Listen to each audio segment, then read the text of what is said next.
Për qytetarët shqiptar, socialistët nuk angazhohen vetëm në dhënien e një pasaporte europiane deri në 2030. Kryesocialisti Edi Rama nisi të prezantoj planin ekonomik të qeverisë së Rama 4 nëse shqiptarët do ta votbesojnë në 11 maj.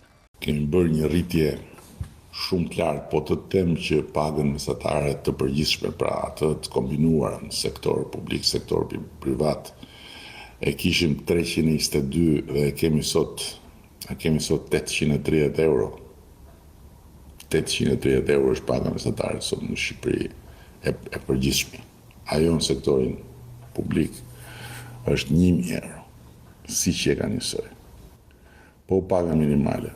Paga minimale e kishim 157 euro, e kemi 400 euro dhe në vendim, si që kam thënë dhe më parë, në qershor do të bëjmë 500 euro duke që do të hyjë në efekt nga janari 2026, pagën minimale. Kryeministri pyet se pse nuk ulet çmimi i apartamenteve.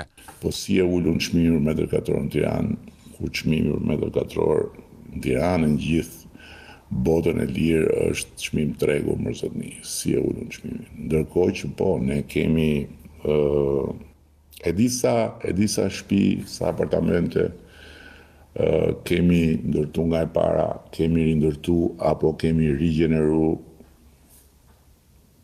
e disa dyer janë hapur dhe familjet kanë hyrë në shtëpi o të reja fare, o të rindërtume, pra të riparume, ose të rigjeneruara me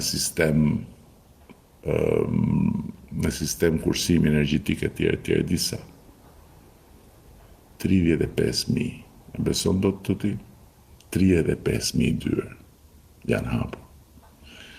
35.000 qelsa janë rrotullu, por të hyjë në një shtëpi ku me shpenzimet e shtetit kanë përfituar familjet. Dhe kemi një program për 50.000 dyer deri në 2030.